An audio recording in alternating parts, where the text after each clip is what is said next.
വന്നീലേ നീ ചിരിക്കും നേരം അച്ഛന്റെ കണ്ണിലെ ചിങ്ങനിലാവല്ലേ.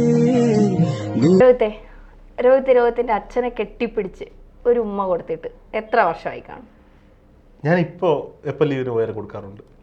പക്ഷെ ഒരു സമയത്ത് അച്ഛനോട് എന്തെങ്കിലും പറയണമെങ്കിൽ പോലും അമ്മയോട് പറയുമായിരുന്നു. അത് ഒരു പ്രായത്തിൻ്റെതാണ്. ഇപ്പോൾ അകന്ന് നിൽക്കുന്നതുകൊണ്ടായിരിക്കാം. പക്ഷേ എന്നെ സംബന്ധിച്ചിടത്തോളം എൻ്റെ അച്ഛൻ എല്ലാ ദിവസവും രാവിലെ, ഞാൻ നാട്ടിലില്ലാത്തപ്പോൾ പഠിക്കുമ്പോൾ, ഞാൻ കോയമ്പത്തൂർ പഠിക്കുമ്പോൾ രാവിലെ 6:30 എന്നെ വിളിക്കും. ആദ്യത്തെ വിളി അച്ഛൻ്റെ, എണീറ്റോ, എപ്പോഴാണ് പോട്ടെ, ശരി അതെന്ന് പറഞ്ഞ് കട്ട് ചെയ്ത് എല്ലാ ദിവസവും രാവിലെ അച്ഛൻ്റെ വിളി വരും. ഞാൻ ഈ രാവിലെ 6 മണിക്ക് എഴുതേക്കും. ഞാൻ രാവിലെ ഇത് പറഞ്ഞപ്പോൾ പ്രതീക്ഷിച്ചു എന്തിനാ ഈ രാവിലെ 6 മണിക്ക് എഴുതേക്കുന്നതെന്ന്. ഈ 6 മണിക്ക് എഴുതേക്കുന്നത് പണ്ട് തുടങ്ങിയ ശീലമാണ്. കാരണം ഞാൻ കിടക്കുന്ന റൂമിൽ ഒരു വലിയ കലമാരിയും കണ്ടു, അച്ഛൻ്റെ ഡ്രസ്സൊക്കെ അവിടെയൊക്കെ. അപ്പോൾ അച്ഛൻ രാവിലെ 6 മണിക്ക് എല്ലാ ദിവസവും പോകുന്നതാണ്. അന്നൊക്കെ അമ്പലത്തിലോട്ടോ ജോലി സ്ഥലത്തോട്ടൊക്കെ പോകും. അച്ഛൻ കോൺട്രാക്ട് കൂടി ആയതുകൊണ്ട് രാവിലെ പണി തുടങ്ങും, പണിക്കാരെ കൊണ്ടുപോകും. അപ്പം എല്ലാ ദിവസവും ഈ 6 മണിക്ക് അച്ഛൻ വന്ന് കഥകിന് മുട്ടി വിളിക്കും. എന്തിനാന്ന് വെച്ചാൽ അച്ഛൻ അവിടെ വന്ന് അച്ഛൻ്റെ ഡ്രസ്സ് വിട്ട് എൻ്റെ റൂമിൽ നിന്നാണ് തലയൊക്കെ ചീപ്പിട്ട് പോണേ. ആ ശീലം പിന്നെ ഞാൻ നാട്ടിൽ നിന്ന് പോയ സമയത്ത് ഫോണിൽ വിളിക്കാൻ തുടങ്ങി 6 മണിക്ക്. അതുകൊണ്ട് അത് എൻ്റെ ലൈഫിൽ സെറ്റായൊരു സമയമാണ്. അപ്പോൾ ഇപ്പോൾ അച്ഛന് വയ്യാതിരിക്കുന്നതുകൊണ്ട് ഞാൻ പോകുമ്പോൾ ചെന്നിട്ട് എന്താ കോൺട്രാക്ട് കേസിപ്പിള്ള ഉണ്ടായിരിക്കുന്നതൊക്കെ ചോദിച്ചൊരു ഉമ്മയൊക്കെ കൊടുത്തിട്ട് വരാറുണ്ട്. പക്ഷേ അത് പറഞ്ഞപ്പോൾ ഒരു പ്രീത ചേച്ചി അച്ഛനെ കണ്ണൊക്കെ നിറഞ്ഞു വരുമ്പോൾ ഒരു ഉമ്മ കൊടുക്കാറുണ്ടോ, സംസാരിക്കാറുണ്ടോ? നൊസ്റ്റാൾജി അടിച്ചു. ഇപ്പം പണ്ട് ചെറുതിലെ എല്ലാവരും പറയില്ല അച്ഛനോട് ആരും സംസാരിക്കാറില്ലാന്ന്. ഞങ്ങൾ ചെറുതിലെ എണീറ്റ് കഴിഞ്ഞാൽ ആദ്യം അച്ഛൻ്റെ അടുത്ത് പോയി കിടക്കുക എന്നുള്ളൊരു അതൊരു ചടങ്ങ്. പെൺകുട്ടികൾക്ക് അച്ഛന്മാരോടുള്ള അച്ഛൻ്റെ അടുത്ത് കിടക്കുക. നമ്മൾ സാധാരണ കാല് തട്ട കൈ ഇങ്ങനെ എന്തെങ്കിലും അമ്മ എന്നല്ലേ എല്ലാവരും വിളിക്കുന്നത്. പക്ഷെ ഞാൻ ഒരു 10-15 വയസ്സ് വരെ ഞാൻ അച്ഛനായിരുന്നു വിളിക്കുമായിരുന്നു. അമ്മയ്ക്ക് അതിൽ ചെറിയ കുശുമ്പ് ഉണ്ടായിരുന്നതാണ് ഞാൻ മനസ്സിലാക്കിയിട്ടുള്ളത്. അങ്ങനെ വളരെ അറ്റാച്ച്ഡ് ആയിട്ടുള്ള ഒരു ബന്ധമാണ്. നമ്മൾ പറഞ്ഞത് പ്രേക്ഷകരെ നമ്മൾ കൺഫ്യൂസ് ചെയ്യിപ്പിക്കാൻ പാടില്ല എന്തിനാണ് വിഷയം എന്നുള്ളത്. അപ്പോൾ ഇത് പെൺകുട്ടികൾക്ക് അച്ഛന്മാരോട് ഒരു ഭയങ്കര അടുപ്പവും അറ്റാച്ച്മെൻറ്റും ഒക്കെ ഉണ്ടാകും. പക്ഷെ ആൺകുട്ടികൾക്ക് ഒരു പ്രായത്തിൽ, ഒരു കൗമാര പ്രായം തുടങ്ങിക്കഴിഞ്ഞ് കഴിഞ്ഞാൽ അച്ഛനെ കാണും. അച്ഛൻ ജോലി കഴിഞ്ഞ് വരുമ്പോഴത്തേക്ക് കഥ കയറി മുട്ടി അടച്ചകത്ത് കിടക്കുക. അമ്മയോട് മാത്രമാണ് സ്നേഹം. കാരണം അച്ഛൻ എന്തെങ്കിലുമൊക്കെ പറയും, രക്ഷപ്പെടാൻ വേണ്ടി എന്തെങ്കിലുമൊക്കെ പറയടാ, പഠിക്കടാ, കളിച്ച് നടക്കാതടാ. അത് പറയുന്ന രീതി വേറെ ആയിരിക്കും. കാരണം ഇവർ രാവന്തിയോളം പണ്ട്, ഇപ്പോഴത്തെ കാലമല്ല ഞാൻ പറയണേട്ടോ, ഇപ്പോൾ കേൾക്കുന്ന ന്യൂജൻ പിള്ളേർ കയറി എൻ്റെ അമ്മയും ജോലിക്ക് പോകുന്നുണ്ടെന്നൊക്കെ പറഞ്ഞോളൂ. എന്നാലും ഞാൻ പറയണം, രാവന്തിയോളം പണിയെടുത്ത് കഷ്ടപ്പെട്ട് വരുന്ന ഒരു അച്ഛനാണ്. അച്ഛൻ കൊണ്ട വെയിലാണ് നമ്മുടെ തണൽ എന്നൊക്കെ നമ്മൾ വായിച്ച് മോട്ടിവേറ്റ് ചെയ്തിട്ടുണ്ടെങ്കിലും പല മക്കളും അച്ഛന്മാരെ കാണുമ്പോൾ അച്ഛൻ നടന്നു വരുമ്പോൾ തിരിഞ്ഞു നടന്നു പോകുന്ന മക്കളെ ഞാൻ കണ്ടിട്ടുണ്ട്. അപ്പോൾ ഞാനിത് പറഞ്ഞു വന്നതിൻ്റെ കാര്യം, സോഷ്യൽ മീഡിയയിൽ ഒരു വീഡിയോ ഭയങ്കരമായി വൈറലാകുന്നു. ആ വീഡിയോയുടെ മുഴുവൻ കാണിക്കാൻ പറ്റില്ലെങ്കിലും എന്തെങ്കിലുമൊക്കെ ദൃശ്യങ്ങൾ നമ്മുടെ എഡിറ്റർമാർ കാണിക്കുമെന്ന് ഞാൻ വിശ്വസിക്കുന്നു.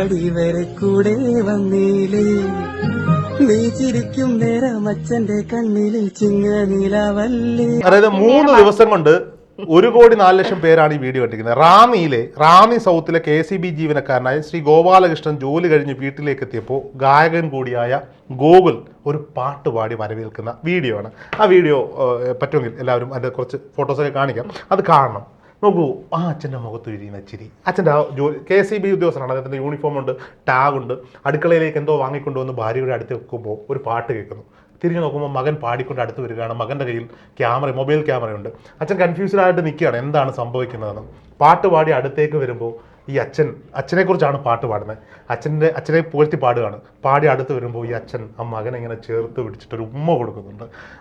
അദ്ദേഹത്തിൻ്റെ മുഖം കാണുമ്പോൾ തന്നെ അറിയാം നന്നായി അധ്വാനിക്കുന്ന ഒരു മനുഷ്യനായിരിക്കാം. കാരണം KCB ജീവനക്കാരൻ എന്ന് പറയുമ്പോൾ ഒന്നുകിൽ ലൈൻമാൻ ആയിരിക്കാം, അല്ലെങ്കിൽ മീറ്റർ ആയിരിക്കും. എനിക്ക് അതിനെക്കുറിച്ച് വ്യക്തതയില്ല. എന്തായാലും രാവിലെ മുതൽ വൈകിട്ട് വരെ വെയിലിൽ പണിയെടുക്കുന്ന ഒരാളാണ്. അത്രയും ക്ഷീണിച്ച് വീട്ടിലേക്ക് കയറി വരുമ്പോൾ അത് കൗമാരക്കാരനായ മകനാണ്. അവനൊരു കൂടി വന്ന ഒരു 19, 20, 21 വയസ്സായിരിക്കും അവൻ്റെ മുഖം കാണുമ്പോൾ നമുക്ക് മനസ്സിലാവുന്നത്. അപ്പോൾ ചേർത്ത് പിടിക്കൽ, ഒരു ഉമ്മ വെക്കൽ, ആ അച്ഛൻ്റെ മനസ്സിൽ എന്തുമാത്രം സന്തോഷമുണ്ടാകും. ഇനി ആ വീട് നമ്മൾ കാണണം. ആ കാണിക്കുന്ന വീട് അത് ഒരുപാട് പൈസയുള്ള ഫാമിലി ഒന്നും അല്ല. അത് കാണുമ്പോൾ വീട് കാണുമ്പോൾ ഒരു പഴയ വീടാണ്. അവിടെ ഇവർ 3 പേരോ 4 പേരോ ആയിരിക്കാം, ഒരുമിച്ച് ജീവിക്കണം. അപ്പം ആ പരിമിതികൾക്കുള്ളിൽ നിന്നുകൊണ്ട് സന്തോഷകരമായ ഒരു ജീവിതം നയിക്കുക.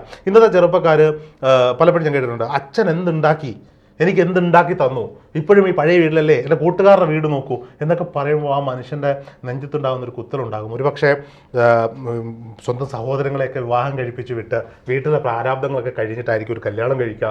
കല്യാണം കഴിഞ്ഞിട്ട് കഴിഞ്ഞാൽ പിന്നീട് പ്രസവം, കുട്ടികളുടെ പഠനം, ഇതൊക്കെ ആയി മുന്നോട്ട് പോകുമ്പോൾ സ്വന്തം ജീവിതത്തിൽ ഒരു നിമിഷം പോലും സന്തോഷിക്കാൻ കഴിയാതെ ആയിരിക്കാം ഈ ഉറുമ്പ് അരിമണി കൂട്ടി വെക്കുന്നത് പോലെ കൂട്ടിവെച്ച പണം കൊണ്ട് അവർക്ക് വേണം മൊബൈൽ വേണമെന്ന് പറയുമ്പോൾ മൊബൈൽ ഫോൺ, പഠിക്കാൻ പോകണമെന്ന് പറയുമ്പോൾ പഠിക്കാൻ വിടുന്ന കാര്യം. ഇപ്പോൾ പല ആളുകളും ഈ അഡ്മിഷൻ സമയത്തൊക്കെ വിളിക്കുമ്പോൾ പറയും കുഞ്ഞിനെ ഒന്ന് സ്കൂളിൽ ചേർക്കണമെങ്കിൽ എത്ര രൂപയാണ്. അപ്പം ഞാൻ തിരിച്ച് ചോദിക്കുന്ന ഒരു ചോദ്യമുണ്ട്, ഇപ്പോൾ സർക്കാർ സ്കൂളുകളില്ലേ, എന്തേ സർക്കാർ സ്കൂളിൽ? അപ്പം എന്നോട് പറയും രോഹിത് ഒരു അച്ഛനാകുമ്പോൾ കുട്ടിയെ പഠിപ്പിക്കാൻ വിടുമ്പോൾ രോഹിതിനത് മനസ്സിലാവും. ഞാൻ എനിക്കെന്ത് മനസ്സിലാവാൻ, ഞാൻ സർക്കാർ സ്കൂളിൽ എൻ്റെ മക്കളെ പഠിപ്പിക്കൂ, സർക്കാർ സ്കൂളിലാണ് ഞങ്ങളൊക്കെ പഠിച്ചത്. അപ്പോൾ നമ്മളുമായി ചുറ്റുവട്ടം നിൽക്കുന്ന ഒട്ടനവധി പേരെ നമുക്കറിയാം, ഇവരെല്ലാവരും സർക്കാർ സ്കൂളിൻ്റെ പ്രൊഡക്റ്റുകളാണ്.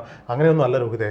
അപ്പോൾ അവരുടെ കൂട്ടുകാരുണ്ട്, മക്കളുടെ കൂട്ടുകാരുണ്ട്, അവർ ടൈ ഒക്കെ കെട്ടി ഷൂ ഒക്കെ ഇട്ട് ബസ്സിലൊക്കെ കയറി പോകുമ്പോൾ നമ്മുടെ മക്കളും ചോദിക്കും, അച്ഛാ അതെന്താ അച്ഛാ അവരെ ആ സ്കൂളിൽ വിട്ടേക്കണേ, അവർ ഇംഗ്ലീഷാണല്ലോ പഠിക്കണേ, എന്നെ മാത്രം എന്താ ഈ മലയാളം സ്കൂളിൽ ഇത്? അപ്പോൾ നമ്മുടെ നെഞ്ചൊരുക്കും. ഒന്നും ഇല്ലെങ്കിൽ കടം മേടിച്ചിട്ടായാലും കുട്ടിക്ക് ഒരു മാസം എത്ര ലക്ഷം രൂപ ആയാലും വേണ്ടിയില്ല CBSE സ്കൂളിൽ പഠിപ്പിക്കാൻ അച്ഛനും അമ്മയൊക്കെ മനസ്സറിഞ്ഞങ്ങ് ഇറങ്ങുകയാണ്. അത് നിർബന്ധിതരാവുകയല്ല.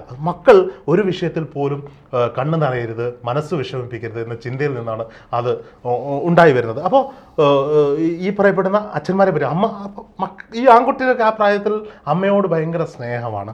ഈ വീഡിയോ കാണുന്നവർ ഇതൊരു മോട്ടിവേഷൻ ആയിരുന്നു. നോക്കൂ, നിങ്ങൾ നാളെ രാവിലെ എഴുന്നേറ്റ് വരുമ്പോൾ അച്ഛൻ ഒരു പക്ഷേ രാവിലെ ജോലിക്ക് പോകാൻ വേണ്ടി ധൃതി വെച്ച് എന്തെങ്കിലുമൊക്കെ ചെയ്യുമായിരിക്കും, അല്ലെങ്കിൽ പത്രം വായിച്ചിരിക്കുകയായിരിക്കും. അവിടെ ചെന്നിട്ട് പതുക്കെ ഉമ്മയൊന്നും കൊടുക്കണ്ട, പതുക്കെ അച്ഛൻ്റെ തലയിലൊന്ന് കൈവച്ചിട്ട് എന്താ അച്ഛാ പോണ്ടേ എന്നൊന്ന് ചോദിച്ചു നോക്ക്.